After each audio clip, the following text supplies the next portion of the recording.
नमस्कार। आज इस वीडियो में रुचिरा भाग 2 के षष्ठ पाठ का अध्ययन हम लोग करेंगे, जिसका शीर्षक है सदाचारः। सदाचारः ये शब्द सत और आचार से मिलकर के बना है। सत आचारः। इस सत को बच्चों जस्त संधि से, व्यंजन संधि से ये द हो जाता है, सद तो हो जाता है ये सद। और सद में आचार जब जुड़ता है तो शब्द बन जाता है सदाचारः।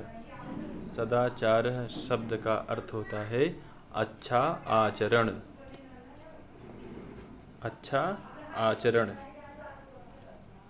आइए इस श्लोक को हम लोग पढ़ते हैं।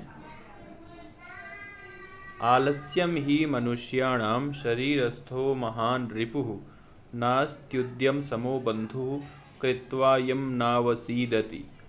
श्वः कार्यमद्य कुर्वीत पूर्वाह्णे चापराह्णिकं न हि प्रतीक्षते मृत्युः कृतमस्य न वा कृतम्।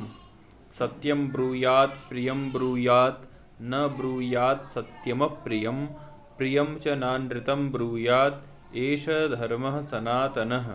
सर्वदा व्यवहारे स्यात् औदार्यं सत्यता तथा ऋजुता मृदुता चापि कौटिल्यं न कदाचन। श्रेष्ठं जनं गुरुं चापि मातरं पितरं तथा मनसा कर्मणा वाचा सेवेत सततं सदा। मित्रेण कलहं कृत्वा न कदापि सुखी जनः इति ज्ञात्वा प्रयासेन तदेव परिवर्जयेत्। बच्चों इसको रिवाइंड करके बार बार सुनना, जिससे आप सबको ये सारे श्लोक अच्छे से याद हो जाने चाहिए। आइए इन श्लोकों का हम लोग अर्थ समझते हैं। सर्वप्रथम श्लोक है आलस्यम ही मनुष्याणां शरीरस्थो महान् रिपुः नास्त्युद्यम समो बन्धुः कृत्वा यं नावसीदति। तो देखते हैं बच्चों, आलस्यम। आलस्य हम लोग जानते हैं, जब हम लोग किसी काम को करने में बहुत मन नहीं होता काम करने का, तो हम लोग काम से जी चुराने लगते हैं, तो उसी भाव को आलस्य कहते हैं। आलस्यम ही, ये आलस्य ही। आलस्य क्या है? मनुष्याणाम। ये मनुष्याणाम शब्द में एक शब्द है मनुष्य। आज जैसे हम लोग बालक का शब्द षष्ठी विभक्ति बहुवचन पढ़े हैं, बालका नाम, तो मनुष्य में भी जब षष्ठी विभक्ति बहुवचन लगाएंगे तो मनुष्याणाम हो जाता है। तो मनुष्याणाम का अर्थ होता है मनुष्यों का, क्योंकि षष्ठी विभक्ति का चिन्ह होता है का, के, की। तो मनुष्यों का, तो क्या मनुष्यों का? आगे पढ़ते हैं। शरीरस्थः। शरीरस्थः। शरीरस्थः एक शब्द है शरीर, एक है स्थः। तो शरीरस्थः का अर्थ होता है शरीर में स्थित, शरीर में रहने वाला। अब इसी जो विसर्ग है, इसी विसर्ग को संधि हो जाने पे उत्तु हो जाता है, विसर्ग संधि होता है बच्चों, तो शरीरस्थो हो जाता है, शरीर में स्थित। महान रिपुः। महान मतलब सबसे बड़ा। रिपुः का अर्थ होता है शत्रु। रिपुः का अर्थ होता है शत्रु। तो इसका पूरा अर्थ क्या होगा? ये प्रथम पंक्ति का, मनुष्यों का महान रिपु, उनके शरीर में स्थित आलस्य होता है। मनुष्यों का सबसे महान शत्रु कौन होता है? उनके शरीर में स्थित आलस्य। आगे है नास्त्युद्यम समो बन्धुः। आइए पहले इसको देखते हैं कि इसमें कौन कौन सा शब्द है। पहले है न, फिर इसमें जुड़ा है, संधि हुई है इसमें बच्चों, अस्ति। अब इसको पूरा जोड़ोगे तो हो जाएगा नास्ति। अब नास्ति में फिर क्या जुड़ा है? उद्यम। उद्यम। उद्यम समः। उद्यम समः। वैसे ही जैसे शरीरस्थ के विसर्ग को उत्तु होके शरीरस्थो हो गया था, वैसे ही उद्यम समो। तो यहाँ पर पहले है न, फिर है अस्ति, फिर है उद्यम समः। न का अर्थ होता है नहीं, अस्ति का अर्थ होता है, और उद्यम समः का अर्थ होता है उद्यम के समान। उद्यम का अर्थ होता है बच्चों परिश्रम। उद्यम का अर्थ होता है परिश्रम। तो उद्यम समः अर्थात परिश्रम के समान। न अस्ति नहीं है, उद्यम के समान नहीं है। उद्यम के समान क्या नहीं है बच्चों? बंधु। बंधु अर्थात हमारा हित चाहने वाला, बंधु अर्थात भाई। मतलब कि परिश्रम के समान हमारा कोई बंधु, हमारा हितैषी नहीं है। तो वो क्या करता है? यम। यम अर्थात जिसको। ये यम कहाँ का शब्द रूप है? जैसे यह, यौ, ये, यह, यौ, ये, यम। ये यम जो है, जिसका अर्थ होता है जिसको, यह का अर्थ होता है जो। तो यह, जो, यौ, जो दोनों, ये जो सब। हाँ, और वैसे यम अर्थात जिसको, ये उसी प्रकार चलता है जैसे हम लोग पढ़े थे सह तौते तम। और यम का अर्थ होता है जिसको। कृत्वा का अर्थ होता है करके। न अवसीदति, और न अवसीदति को क्या लिखा है? नावसीदति। न का अर्थ होता है नहीं, अवसीदति का अर्थ होता है दुखी होता है। अवसीदति लिखा है तो इसका अर्थ होता है दुखी होता है, और न अवसीदति लिखा है तो नहीं दुखी होता है। इसका पूरा अर्थ समझते हैं। मनुष्यों का महान शत्रु है उनके शरीर में स्थित आलस्य। उद्यम के समान बंधु नहीं है, जिसको करके कोई भी दुखी नहीं होता। पूरा अर्थ है कि आलस्य ही मनुष्यों के शरीर में रहने वाला महान शत्रु है, और उद्यम के समान, परिश्रम के समान कोई बंधु नहीं है, जिसको करके व्यक्ति कभी दुखी नहीं होता। अतः हम सभी को परिश्रम करना चाहिए। हम सभी को आलस्य कभी भी नहीं करना चाहिए, आलस्य से दूर रहना चाहिए। आइए, अगर नहीं समझ में आया तो आप वीडियो को एक बार रिवाइंड करके देखेंगे तो आपको समझ में आ जाएगा बच्चों। दूसरा श्लोक देखते हैं। श्वः कार्यमद्य कुर्वीत पूर्वाह्णे चापराह्णिकं नहि प्रतीक्षते मृत्युः कृतमस्य न वा कृतम्। देखते हैं, पहले शब्दार्थ देख लेते हैं। ये श्वः, श्वः का अर्थ होता है कल। श्वः का अर्थ होता है कल, लेकिन कौन वाला कल? टुमारो वाला कल, आने वाला कल, आने वाला कल। श्वः का अर्थ होता है आने वाला कल। कार्यम, कार्यम हम जानते ही हैं, कार्य, वर्क।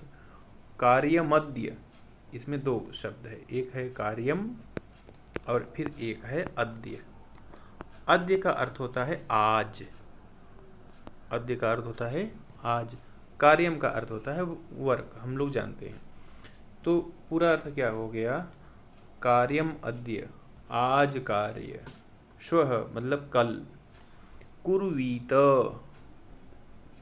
कुर्वीत का अर्थ है should do. Should do, should do का अर्थ क्या होता है? करना चाहिए, करना चाहिए। किसका अर्थ है? ये कुर्वीत का अर्थ है। तो पूरा अर्थ क्या होगा? श्वः कार्यम अद्य कुर्वीत, अर्थात कल का कार्य आज हमको कर लेना चाहिए। मतलब हमें जो कार्य कल करने के लिए मिला था उसको यथासंभव हमको आज ही पूरा कर लेना चाहिए। फिर दूसरी पंक्ति में क्या है? पूर्वाह्णे चापराह्णिकम। पूर्वाह्न, पूर्वाह्न, ये अहन शब्द है बच्चों। अहन, अहन का अर्थ होता है दिन। तो हम अगर इसको इस लाइन खींच देते हैं यहाँ पर और इसको मान लेते हैं 12 बजे। 12 बजे क्या, PM मतलब दोपहर का। अब बाहर 12 बजे के पहले, 12 बजे के पहले अर्थात ये सुबह से 12 बजे दोपहर तक, इसको कहते हैं पूर्वाह्न। और इस 12 बजे के बाद, 12 बजे के बाद से क्या बन जाएगा, अपराह्न। उसको क्या कहते हैं, अपराह्न। तो 12 बजे के पहले का समय क्या है, पूर्वाह्न ये, और 12 बजे के बाद का शब्द है अपराह्न। तो अपराह्न में क्या करना है, देखिए पूर्वाह्न का अर्थ है कि पूर्वाह्न में, मतलब कि पूर्वाह्न में आपराह्निकम, आपराह्निकम लिखा है। च का अर्थ होता है और, यहाँ पे जो च लिखा हुआ है इसका अर्थ है और। तो पूरा अर्थ क्या होगा हम आपको समझा दे रहे हैं। श्वः कार्यम अद्य कुर्वीत, कल का कार्य मुझे आज कर लेना चाहिए। च यहाँ पे उसका अर्थ आएगा और। आपराह्निकम पूर्वाह्णे, आपराह्निकम का मतलब होता है दोपहर के बाद का कार्य। आपराह्निकम का अर्थ होता है, आपराह्निकम का अर्थ होता है दोपहर के बाद का कार्य पूर्वाह्णे, पूर्वाह्न में ही कर लेना चाहिए। मतलब जो हमको शाम को कार्य करना है वो हम सुबह ही निपटाने का प्रयास करें। मतलब हमको कार्य को छोड़ना नहीं है। श्वः कार्यम अद्य कुर्वीत, श्वः मतलब कल का कार्य आज संपन्न कर लेना चाहिए। पूर्वाह्ने चापराह्निकम, और पूर्वाह्न में ही कर लेना चाहिए जो हमको आपराह्निक कार्य हैं या दोपहर के बाद में जो कार्य करने को मिला है, अगर संभव हो तो हमको पूर्वाह्न में ही उसको कर लेना चाहिए। मृत्यु नहीं प्रतीक्षते, प्रतीक्षते अर्थात प्रतीक्षा करता है। मृत्यु न प्रतीक्षते, मृत्यु किसी की प्रतीक्षा नहीं करती। नहीं प्रतीक्षते मृत्यु, प्रतीक्षा नहीं करती। कौन नहीं करती प्रतीक्षा, मृत्यु नहीं प्रतीक्षते, मृत्यु किसी की प्रतीक्षा नहीं करती है। कृतमस्य न वा कृतम, कृतमस्य न वा कृतम, कि इसका जो कृत है, जिस अर्थात जो व्यक्ति है उसने अपना काम किया है, जो कृत कार्य है उसका किया है कि नहीं। कृतम अर्थात किया है कि नहीं। अस्य कृतम, कि इस व्यक्ति का कार्य किया गया है। न वा कृतम, कि नहीं किया गया है। मृत्यु किसी की प्रतीक्षा नहीं करती कि इसने अपना कार्य कर्तव्य किया है कि नहीं किया है। इसलिए हम लोगों को अपना कार्य यथासंभव पहले ही कर लेना चाहिए। आइए बच्चों तीसरा श्लोक देखते हैं। तीसरा श्लोक बहुत ही सरल है बच्चों। सत्यम ब्रूयात प्रियम ब्रूयात, न ब्रूयात सत्यम प्रियम, प्रियम च नानृतम ब्रूयात एष धर्मः सनातनः। आइए इसका अर्थ समझते हैं बच्चों। सबसे पहले हम देख रहे हैं यहाँ पर कि एक क्रियापद बार बार आ रहा है। पहले इसी का अर्थ हम लोग जान लेते हैं। ब्रूयात, ब्रूयात और ब्रूयात, इसका मतलब होता है शुड स्पीक, शुड स्पीक। अब आपको समझ में आ जाना चाहिए। ब्रूयात का अर्थ है बोलना चाहिए, बोलना चाहिए। ब्रूयात का अर्थ है बोलना चाहिए। अब देखिए, सत्यम ब्रूयात अर्थात सत्य बोलना चाहिए। प्रियम ब्रूयात अर्थात प्रिय बोलना चाहिए। न ब्रूयात नहीं बोलना चाहिए। क्या नहीं बोलना चाहिए, सत्यम प्रियम। ये सत्यम प्रियम क्या है बच्चों, ये लिखा है सत्यम, और वो कैसा सत्य, अप्रियम, सत्यम अप्रियम। अब इसी को जोड़ देंगे, इसमें संयोग कर देंगे तो हो जाएगा सत्यम प्रियम। यही लिखा हुआ है वहाँ पर, सत्यम प्रियम। तो न ब्रूयात का अर्थ है नहीं बोलना चाहिए। क्या नहीं बोलना चाहिए, सत्यम, ऐसे सत्य को जो अप्रियम, जो सुनने में अप्रिय हो। अच्छा पूरा लाइन देखते हैं ध्यान से। सत्यम ब्रूयात, सत्य बोलना चाहिए। प्रियम ब्रूयात, प्रिय बोलना चाहिए। न ब्रूयात सत्यम प्रियम, ऐसा सत्य नहीं बोलना चाहिए जिसको सुन करके किसी को अप्रिय लगे, उसको अच्छा न लगे। प्रियम च नानृतम ब्रूयात, च का अर्थ है और, ये यहाँ आएगा। और प्रियम च, और प्रिय, न अनृतम ब्रूयात, अनृतम का अर्थ है असत्य, अनृतम का अर्थ होता है असत्य। अब इसी में क्या जुड़ गया है बच्चों, न, तो पूरा क्या बन गया है, नानृतम। न अनृतम प्रियम ब्रूयात, न अनृतम प्रियम ब्रूयात, और असत्य प्रिय नहीं बोलना चाहिए, असत्य प्रिय नहीं बोलना चाहिए। कि मतलब कि मैं किसी का को प्रिय लगने के लिए बोलूं लेकिन मैं असत्य बोलूं, ऐसा भी नहीं करना चाहिए। एषः धर्मः एष धर्मः सनातनः, यही सनातन धर्म है, यही सनातन धर्म है। तो पूरा अर्थ देखते हैं बच्चों। सत्यम ब्रूयात, सत्य बोलना चाहिए। प्रियम ब्रूयात, प्रिय बोलना चाहिए। सत्यम प्रियम न ब्रूयात, ये ऐसा सत्य नहीं बोलना चाहिए जो किसी को सुनने में अच्छा न लगे। और अनृतम प्रियम च न ब्रूयात, ऐसा किसी को प्रिय नहीं बोलना चाहिए जो झूठ हो, मतलब उसकी बड़ाई के बारे में हम कुछ सब कुछ बोले जा रहे हैं, उसको बहुत अच्छा अच्छा लग रहा है और मैं सब झूठ बोल रहा हूँ, ऐसा भी झूठ और प्रिय नहीं बोलना चाहिए। एष धर्मः सनातनः, यह सनातन धर्म है। अगला श्लोक देखते हैं बच्चों। अगला श्लोक और भी सरल है।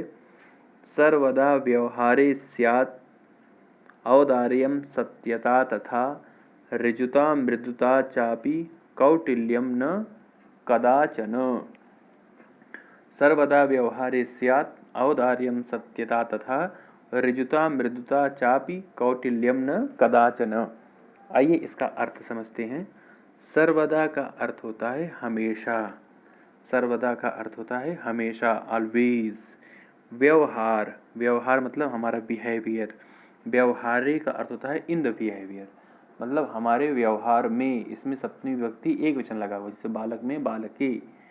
तो व्यवहारे अर्थात व्यवहार में, स्यात् का अर्थ होता है होना चाहिए। जिस प्रकार हमने पढ़ा था क्या, ब्रूयात, वैसे ही स्यात् का अर्थ है होना चाहिए।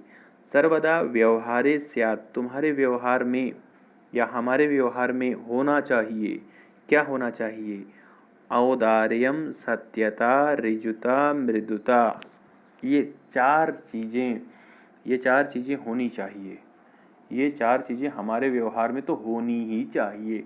अब इसका अर्थ आप लिखिए, शब्दार्थ में इसका अर्थ लिखा हुआ है, तो मैं यहाँ बता रहा हूँ। औदार्यम मतलब उदारता, उदारता की भावना आपके अंदर होनी चाहिए। सत्यता की भावना आपके अंदर होनी चाहिए, ये गुण आपके अंदर होना चाहिए। ऋजुता आपके व्यवहार में होनी चाहिए। ऋजुता का अर्थ होता है सरलतापन। अमृदुता और कोमलता आपके व्यवहार में हो। तो आपके व्यवहार में क्या क्या होना चाहिए, औदार्यम, सत्यता, ऋजुता और मृदुता, ये चारों गुण सर्वदा व्यवहारे स्यात्, आपके व्यवहार में होना चाहिए। सर्वदा व्यवहारे स्यात्, हमेशा व्यवहार में होना चाहिए। औदार्यम सत्यता तथा, औदार्यम तथा सत्यता, उदारता और सत्यता। च अपि, और भी, क्या और भी, ऋजुता मृदुता, और ऋजुता और मृदुता भी होनी चाहिए।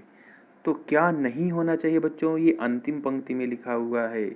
कौटिल्यम न कदाचन, कदाचन और सर्वदा ये दोनों एक ही हैं। कदाचन का अर्थ होता है कभी भी, कदाचन का मतलब होता है कभी भी। न नहीं होना चाहिए, क्या नहीं होना चाहिए, कौटिल्यम। कौटिल्यम का अर्थ है कुटिलता आपके व्यवहार में कभी भी नहीं होनी चाहिए, मतलब दुष्टता आपके व्यवहार में कभी नहीं होनी चाहिए। आपके अंदर उदारता की भावना हो, सत्यता की भावना हो, आप सरल स्वभाव वाले बने, और आप कोमल हो, आपका हृदय कोमल हो, आपके सबके दुख को समझें, सुख दुख में भागी बने, ऐसे व्यक्ति आप बने। आपके अंदर कुटिलता और दुष्टता कभी नहीं होनी चाहिए। ये श्लोक हमको सिखा रहा है, आपको याद होना चाहिए ये श्लोक। सर्वदा व्यवहारे स्यात् औदार्यम सत्यता तथा ऋजुता मृदुता चापि कौटिल्यम न कदाचन। आगे देखते हैं बच्चों हम लोग।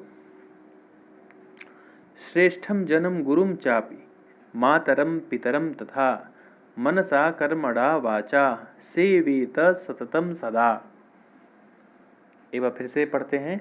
श्रेष्ठम जनम गुरुम चापि मातरम पितरम तथा मनसा कर्मणा वाचा सेवेत सततम सदा। आइए बच्चों देखते हैं इसका अर्थ। सेवेत, सेवेत ये क्रियापद है। सेवेत का अर्थ होता है सेवा करनी चाहिए।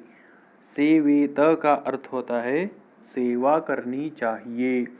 सततम मतलब हमेशा, सदा मतलब हमेशा, लगातार। सततम का अर्थ होता है लगातार और सदा का मतलब होता है हमेशा। हमको हमेशा सेवा करनी चाहिए। तो किसकी सेवा करनी चाहिए? तो ऊपर लिखा है श्रेष्ठम जन्म, जो श्रेष्ठ व्यक्ति हैं उनका।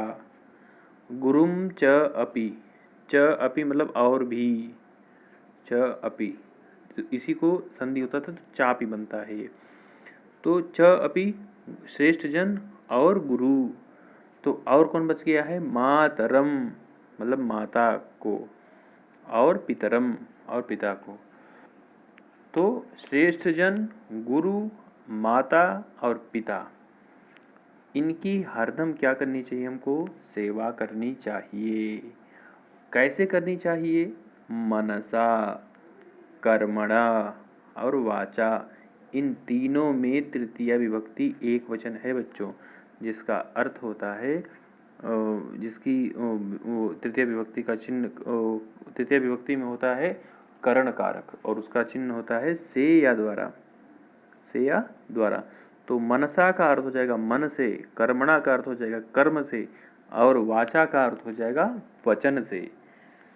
तो पूरा अर्थ क्या है कि श्रेष्ठ जन का, गुरु का, माता का और पिता का मन से, कर्म से और वचन से हमेशा हमको सेवा करनी चाहिए। मन वचन कर्म से का अर्थ होता है बच्चों हम पूर्ण मनोयोग से उनकी सेवा करें। ये नहीं कि हमारा मन नहीं कर रहा है हम जबरदस्ती करवाए जा रहे हैं, अपने मन से उनकी सेवा करनी चाहिए। कर्म से उनकी सेवा करनी चाहिए, अर्थात हमारे कर्म उनको बहुत अच्छे लगने चाहिए। ये नहीं कि हमारे कर्म देख करके वो दुखी हों कभी। और वाचा, वाचा मतलब आप उनसे बहुत ही प्रेम से बात करिए जिसको सुन करके वो उनको अच्छा लगे।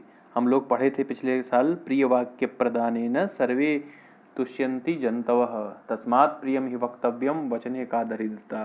तो प्रिय वाक्य सुनने से सभी प्रसन्न होते हैं। तो वाचा, वाणी से भी अपने श्रेष्ठ जन, गुरु, माता पिता की सेवा करनी चाहिए और हमेशा करनी चाहिए। ये है इस श्लोक का अर्थ। अंतिम श्लोक है मित्रेण कलहम कृत्वा न कदापि सुखी जनः इति ज्ञात्वा प्रयासेन तदेव परिवर्जयेत्। ये तो और भी सरल श्लोक है बच्चों। मित्रेण कलहम कृत्वा, मित्रेण कलहम कृत्वा अर्थात मित्र से कलह करके, मित्र से कलह करके, इसका अर्थ होता है कलह मतलब झगड़ा करके। किससे? मित्रेण, मित्र से कलह करके। न कदापि, कदापि का अर्थ होता है कभी भी। सुखी जनः, जो सुखी नहीं होता है, कोई व्यक्ति कभी सुखी नहीं होता। कब सुखी नहीं होता? मित्रेण कलहम कृत्वा, मित्र से कलह करके। लेकिन बच्चों मित्र भी अच्छा होना चाहिए, मतलब अच्छे मित्रों से कभी कलह नहीं करनी चाहिए। मित्र अच्छे कौन होते हैं? जिनके अंदर अच्छे अच्छे गुण हो। तो ऐसे मित्रों से कलह करके कभी भी कोई सुखी नहीं होता है। इति ज्ञात्वा, यह जानकर, इति मतलब यह, ज्ञात्वा मतलब जानकर, प्रयासेन तदेव परिवर्जयेत, हमको यह प्रयास करना चाहिए कि इससे हम दूर रहें। दूर रहें का अर्थ होता है कि हम इससे बच सकें। किससे बच सकें? कि अपने मित्र से, हमसे कभी लड़ाई न हो। तो इसका अर्थ ये है कि मित्र के साथ कलह करके कभी भी कोई सुखी नहीं होता है। यह जान करके हमको यह प्रयास करना चाहिए कि हमसे ऐसा कार्य न हो। तो यहाँ पर समाप्त होता है। हमको लगता है बच्चों आपको इसका अर्थ समझ में आ गया होगा। लाइव क्लास में इसको और अच्छी तरीके से हम लोग समझेंगे। ये है शब्दार्थ, इसको जरूर आप लोग लिखिएगा और याद करिएगा। वैसे हमने सब बता ही दिया है इसमें। अभ्यास शुरू करते हैं बच्चों। सर्वान श्लोकान सस्वरम गायत। तो इस श्लोकों को अच्छे से आप गाइएगा। जैसे आलस्यम ही मनुष्याणाम शरीरस्थो महान रिपुः नास्त्युद्यम समो बंधुः कृत्वा यम नावसीदति। इस प्रकार आप सभी श्लोकों को याद करेंगे, कंठस्थ करेंगे। उपयुक्त कथा नाम समक्षम आम अनुपयुक्त कथा नाम समक्षम न इति लिखत। उपयुक्त कथनों के सामने आम लिखिए और अनुपयुक्त कथनों के सामने न लिखिए। मतलब कि जो सही शब्द वाक्य हैं उनके सामने आम लिखना है। आम का अर्थ होता है हाँ और न का अर्थ होता है नहीं, जिसको आप अंग्रेजी में ट्रू फॉल्स करके यहाँ लिखवाते हैं। प्रातः काले ईश्वरम स्मरेत। प्रातः काल में ईश्वर का स्मरण करना चाहिए। आम, हाँ करना चाहिए। अनृतम ब्रूयात। झूठ बोलना चाहिए। न, कदापि नहीं। प्रियम च नानृतम ब्रूयात हम लोग पढ़े हैं। मनसा श्रेष्ठ जन्म सेवेत। मन से श्रेष्ठ जन की सेवा करनी चाहिए। आम, मनसा कर्मणा वाचा। मित्रेण कलहम कृत्वा जनः सुखी भवति। न, मित्र से कलह कर कभी कोई सुखी नहीं होता है। श्वः कार्यम अद्य कुर्वीत। हाँ, कल का कार्य आज हमें करना चाहिए। तो ये है इसका उत्तर। आगे देखिए बच्चों, एक पदेन उत्तरता। एक पद में उत्तर दीजिए। एक पद में क्या उत्तर दीजिए? कह न प्रतीक्षते। हमने पढ़ा था नहीं प्रतीक्षते मृत्यु। मृत्यु न प्रतीक्षते। कृतमस्य न वा कृतम। सत्यता कदा व्यवहारे स्यात्। सर्वदा व्यवहारे स्यात् हम लोग पढ़े थे। सर्वदा, हमेशा। किम ब्रूयात्। सत्यम सत्यम ब्रूयात्। प्रियम ब्रूयात्। सत्यम प्रियम च आप लिख लीजिए। प्रियम च नानृतम ब्रूयात्, ये सब भी है, लेकिन सत्य और प्रिय आपको बोलना चाहिए। केन सह कलहम कृत्वा नरः सुखी न भवेत्। तो मित्रेण कलहम कृत्वा न कदापि सुखी जनः। कः महारिपुः अस्माकं शरीरे तिष्ठति। आलस्यम ही मनुष्याणाम शरीरस्थो महान रिपुः। आलस्यम, तो इसका एक पद में उत्तर ये सब हो जाएगा बच्चों। रेखांकितानि पदानि आधृत्य प्रश्न निर्माणम कुरुत। रेखांकित पद को आधार बना करके आप प्रश्न निर्माण करिए। मृत्यु प्रथमा विभक्ति एक वचन, तो किम का प्रथमा विभक्ति एक वचन। मृत्यु न प्रतीक्षते, तो प्रश्न निर्माण होगा कह न प्रतीक्षते। कलहम कृत्वा नरः दुखी भवति, तो किम कृत्वा। कम कृत्वा भी कह सकते हैं बच्चों, लेकिन अच्छा लगेगा कि किम कृत्वा नरः दुखी भवति। पितरम कर्मणा सेवेत। कम ये द्वितीय विभक्ति एक वचन है। पिता पितरौ पितरः पितरम, तो कम कर्मणा सेवेत। सर्वदा व्यवहारे मृदुता श्रेयसी, तो मृदुता स्त्रीलिंग का शब्द है, तो मृदुता का श्रेयसी। व्यवहारे का श्रेयसी। सर्वदा व्यवहारे ऋजुता विधेया, तो कदा व्यवहारे ऋजुता विधेया, कब व्यवहार में कोमलता लानी है, सरलता लानी है। आगे देखते हैं बच्चों। प्रश्न मध्ये त्रीणि क्रियापदानि सन्ति तानि प्रयुज्य सार्थक वाक्यानि लिखत। ये बहुत सरल है बच्चों, ध्यान से देखते हैं हम लोग। यहाँ पर हमको ये सब वाक्य लिखने हैं। तो कैसे लिखने हैं आइए हम देखते हैं। यहाँ ये अंदर वाले वृत्त में, सर्कल में 3 क्या लिखे हैं, क्रियापद लिखे हुए हैं। कौन कौन सा? पहला लिखा है ब्रूयात, इसका मतलब है बोलना चाहिए। दूसरा अर्थ है सेवेत, जिसका अर्थ है सेवा करनी चाहिए। और तीसरा है स्यात, इसका अर्थ होता है होना चाहिए। एक बार मैं फिर से बोल दे रहा हूँ, आप बहुत ध्यान से सुनिए। अगर आपको ये समझ में आ जाएगा तो ये आप फटाफट बहुत जल्दी जल्दी कर लेंगे। तो ब्रूयात का अर्थ है बोलना चाहिए, शुड स्पीक। सेवेता का अर्थ है सेवा करनी चाहिए, शुड सर्व। और स्यात का अर्थ होना चाहिए, स्यात का अर्थ होता है होना चाहिए, शुड बी। तो देखते हैं आइए कौन कौन सा वाक्य किस में बैठता है। सत्यम प्रियम च, तो इसमें ये वाला आएगा ब्रूयात, ये लिखेंगे वहाँ पर। सत्यम प्रियम च ब्रूयात, सत्य और प्रिय बोलना चाहिए। दूसरा है वाचा गुरुम, वाणी से गुरु की, तो इसमें सेवेत आएगा। वाचा गुरुम सेवेत, वाणी से गुरु की सेवा करनी चाहिए। सत्यम प्रियम च न, सत्यम अप्रियम च न ब्रूयात, ये ब्रूयात इसमें आएगा, ये फर्स्ट वाला, कि अप्रिय सत्य हमें नहीं बोलना चाहिए। ये है व्यवहारे कदाचन कौटिल्यम न स्यात्, कि व्यवहार में कभी भी कुटिलता या दुष्टता नहीं होनी चाहिए। फिर है श्रेष्ठ जन्म कर्मणा सेवेत, श्रेष्ठ जन्म कर्मणा सेवेत, श्रेष्ठ जन की कर्म से सेवा करनी चाहिए। व्यवहारे सर्वदा औदार्यम स्यात्, कि व्यवहार में हमेशा उदारता होनी चाहिए, स्यात् का अर्थ है होनी चाहिए। अनृतम प्रियम च न ब्रूयात्, कि हमको असत्य प्रिय नहीं बोलना चाहिए।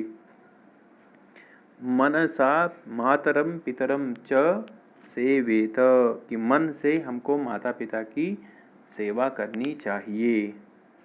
तो इस प्रकार इन क्रियापदों को इनके साथ जोड़ना है, जोड़ करके यहाँ पर आपको लिखना है। यहाँ पर अगला प्रश्न देखते हैं बच्चों। मंजूषातः अव्ययपदानि चित्वा रिक्त स्थानानि पूरयत, मंजूषा से अव्यय पद चुन करके रिक्त स्थान भरिए। तो इसमें तथा का अर्थ होता है कहीं कहीं और होता है बच्चों, और कहीं कहीं वैसे होता है। न का अर्थ होता है नहीं, कदाचन का अर्थ होता है कभी भी, और सदा का अर्थ होता है हमेशा, च का अर्थ है और अपि का अर्थ है भी। तो भक्तः ईश्वरं स्मरति, तो भक्तः सदा ईश्वरं स्मरति, भक्त हमेशा ईश्वर की को स्मरण करता है। असत्यम न वक्तव्यम, भक्तः सदा ईश्वरं स्मरति, असत्यम न वक्तव्यम। तो ये दो यहाँ पर भर दे रहे हैं हम लोग। फिर है अगला, प्रियम तथा सत्यम वदेत, प्रियम तथा सत्यम वदेत, प्रियम तथा सत्यम वदेत, प्रिय तथा सत्य बोलना चाहिए। लता मेधा च विद्यालयम गच्छतः, लता और मेधा विद्यालय जाते हैं। अपि कुशली भवान, अपि कुशली भवान, कि आप कुशल से हैं। अपि के जब पहले लग जाता है बच्चों तो वो आगे प्रश्नवाचक बन जाता है। महात्मा गांधी कदापि, महात्मा गांधी कदापि अहिंसाम न अत्यजत, महात्मा गांधी ने कभी भी अहिंसा को नहीं छोड़ा, महात्मा गांधी कभी भी अहिंसा को नहीं छोड़ा। चित्रम दृष्ट्वा मंजूषातः पदानि च प्रयुज्य वाक्यानि रचयत, यहाँ पर हमको एक चित्र दिख रहा है। ये चित्र, इसको देख करके इस मंजूषा में लिखे हुए शब्द हैं उनको प्रयोग करके हमको वाक्य बनाने हैं बच्चों। तो कैसे बनाते हैं इसको देखते हैं हम। कक्षायाम का अर्थ होता है कक्षा में, लिखति लिखता है, श्याम पट्टे श्याम पट्ट पर, लिखंती लिखते हैं, ये लिखति एक वचन में है, लिखंती बहुवचन में है। तो आगे देखते हैं, सह वह पुस्तिकायाम पुस्तिका में, शिक्षकः अध्यापक, छात्राः ये छात्र, उत्तराणि उत्तरों को, प्रश्नम प्रश्न प्रश्न को, ते वे। तो इसमें कैसे बनाएंगे देखिए, शिक्षकः श्याम पट्टे प्रश्नम लिखति, शिक्षकः श्याम पट्टे प्रश्नम लिखति। तो क्या हो जाएगा, शिक्षक श्याम पट्ट पर प्रश्न लिखता है। तो आगे क्या लिख देंगे, तो आप ये भी लिख सकते हैं, शिक्षकः श्याम पट्टे बालक या बालकः लिखति, शिक्षक श्याम पट्ट पर बालक लिखता है। तो देखिए यहाँ बालक लिखा हुआ है ना। फिर आगे है बच्चों, छात्राः पुस्तिकायाम उत्तराणि लिखन्ति, जो छात्र हैं वह पुस्तिका में उत्तर लिखते हैं। और क्या लिख सकते हैं बच्चों, देखो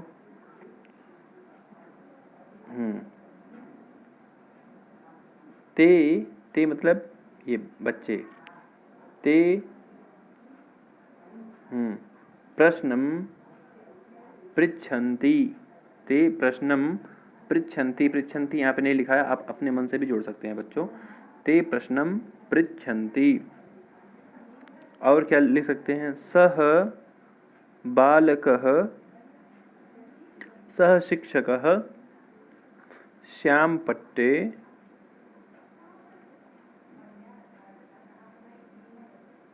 बालक इति लिखति। आइए हम यहाँ पर लिख देते हैं बच्चों,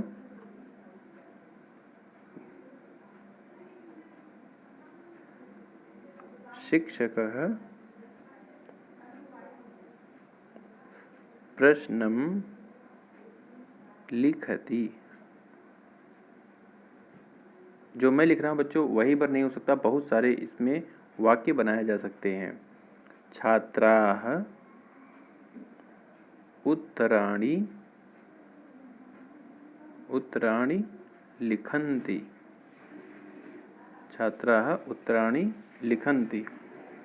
और क्या लिख सकते हैं, शिक्षकः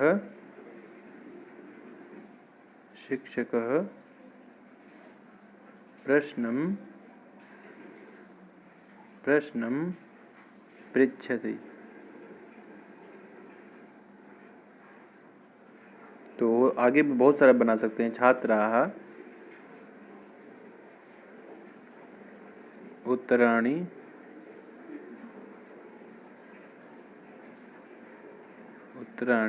ददति, ददति बहुवचन में है बच्चों। तो छात्राः उत्तराणि ददति, ते प्रश्नम पृच्छन्ति। ऐसे अपने मन से भी आप बहुत सारे वाक्य बनाइए और लिखिए। आज यहीं पर समाप्त होता है बच्चों ये पाठ। अगले वीडियो में अगले पाठ के साथ आपके समक्ष उपस्थित होंगे। तब तक के लिए नमस्कार, धन्यवाद।